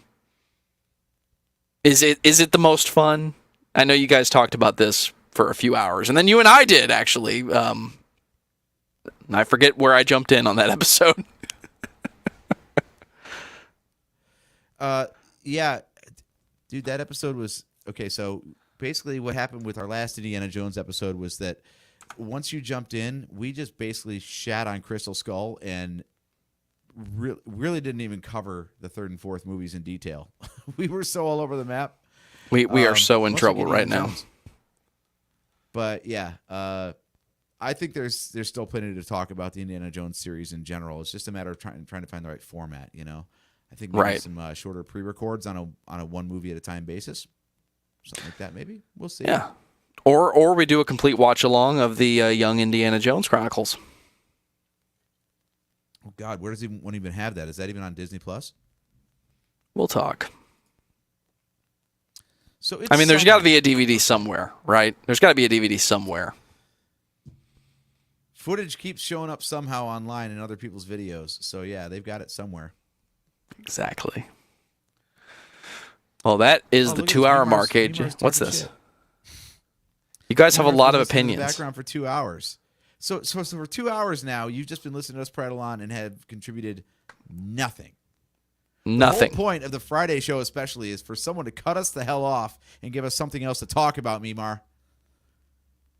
This is why I do a solo Lego show every so often, because then, please God, someone else chime in with something. So there's three things that need to happen on a WTF Friday, AJ. Number one, everybody needs their own independent craft, right? So you're doing the Lego thing. So can we get your brother like a box of Tinker Toys so that he has to build like a giant Millennium Falcon? I think no. What we'll do is we'll have him working on his Frankenstrat clone. Oh, nice. Yeah, I'm down. I just put a Frankenstein on my guitar. You know, that's what I did. You know, so it's not a Frankenstrat, but you know that's the best I can do. So what's your craft then? I get to edit sweet podcasts, like the Nerf Herder Council and Trek ABV and the Fright Lab. So check out thefrightlabpodcast.com, where we talk about a lot of scary subjects, including horror movies of all genres, analog horror. You may have heard me say at the beginning of the show, this is my impromptu attempt at a segue. AJ, I need to know, because you just told us you're going to be talking about Dial of Destiny. What's coming up on the council? Well, like I said, we got Dial of Destiny coming up next, and 2 weeks after that, we don't know yet, to be perfectly honest. We've got a whole list of subjects. We just haven't plotted them out as far as which time slots. But in the hopper, not in the hopper, but coming up soon, we still have to circle back on maybe the Independence Day movies. We are definitely going to be doing a show comparing the Jurassic Park trilogy to the Jurassic World trilogy. And coming up in August, we've got new Star Wars coming out with the Ahsoka series. So we will have plenty to be talking about. That's right. I finally get to see my girl in live action. Mm-hmm. That's right. Rebels is coming back, basically. So yay. I'm watching you. You got this, Sabine. I hope it's good. I really hope it's good. If it's another Book of Boba Fett. It's going to be another Disney type series that promises big and delivers mediocre. Because everything's been that lately. That sounds about right. Because if we do too much, Now, it's season 1 Mandalorian, and it's really satisfying to the audience. So Mimar's looking forward to the Jurassic Park show. Yeah, actually, we were going to be doing that one in June, because it's the 30th anniversary of Jurassic Park in June. But Indiana Jones took top spot because, well, Indiana Jones. So right. We subbed one out for the other. Also because we had 6 movies to rewatch and we didn't get our homework done, so we tapped out to something that we knew. I want to make a suggestion. Get back to the Jurassic stuff. I want to make a suggestion. You can either frame this around Kurt Russell or you can frame this around John Carpenter, but like gritty 80s action movies starring Kurt Russell. Big Trouble, Little China, Escape from New York. Damn. Right? Can we get something going here? Like, Can I just write myself into the Nerf Herder Council as doing why John Carpenter movies are so fun? Well, the fact that you guys have not done a watch along of Big Trouble in Little China is kind of a travesty at this point. I mean, it's not a horror movie, but I might have to talk Lucas into it. But that's a WTF kind of subject, I think. Right? I mean, it is kind of horrifying if you think about it, to have the greatest sorcerer bad guy of all time trying to steal the life from a woman with green eyes. Like, that's terrifying. That counts as horror, right? Like, if we don't defeat this guy, you're going to die. Fright Lab. Lucas, That's does the it Fright count? Lab If right not, there. I'm sorry. I'm signing you up for awesomeness in that, all John Carpenter movies are awesome. Hey, I'm down for the watch along. I hadn't even thought of that because I have not seen those movies. So, Well, we I'm need to happy do some that. planning. Like Halloween's coming up, right? Like Season of the Witch needs to be a Friday. Just saying. We'll figure it out, man. That's right. All right, what else you got to pimp before we at least put this to bed and pivot to something else? You should People listen wanna tune to out. Let's get our plugs in now. right, because the big plug, of course, is all the podcasts at discussmetal.com. If you love heavy metal bands and heavy metal subjects, we talk about a lot of that. There's over 300 episodes of really, really sweet podcasts there, so you need to be listening to that. If I have my way, there's going to be a few new episodes coming out next to, I don't want to commit days and times because, like you said, real life. But can I say, in the fall time, the author and the Punisher is going to get talked about, not necessarily the movies. There's more, but we got some stuff coming out. So AJ, I don't know if you're gonna tune into that conversation or you're gonna be a part of that conversation, but you really do need to keep that on whatever radar you choose to watch. Hopefully, it's one of the circular ones with the pings and the bing, bing, bing. So yeah, discussmetal.com and the Fright Lab everywhere you listen to podcasts. Listen to us talk. It's a thing we like to do. And when does the Fright Lab come out? Whenever I get the edit done. But normally every 10 days. I'm behind. It's my fault. I blame me. As the producer of Nerf Herder Council, I can totally understand. I broke the show for 3 months. No one even knew. Why do you got to But go it's break fixed the now, show? So it's okay. Easy listening. And we are the Nerf Herder Council. I do this every other Wednesday with my brother JT, 8:15 Eastern Standard Time or Eastern Daylight Time, depending on what time we're working on that time of year. And like I said, we've got our next episode dialed in for Wednesday, which is Indiana Jones and the Dial of Destiny. You So, could say you can catch us- the next episode is your destiny. So we could say, find us at NHC Podcast or go to NHC Podcast or nerfherdercouncil.com. You can also find us on all the podcast apps that you choose.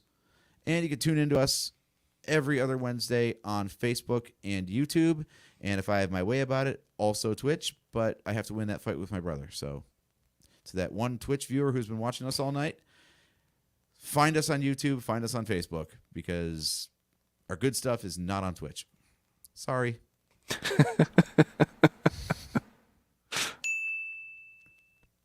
Now, anybody who doesn't want to watch us do whatever the hell we're going to do next, probably take a break for a while, right, Joe? Yeah, take a break for a while. I'm going to need that wonderful outro video that you guys are always playing. All right. So with that, we're going to sign off with this edition of WTF Friday Let's Trek. And we will be back on for a random stream here in probably about 15 minutes to do something else completely random.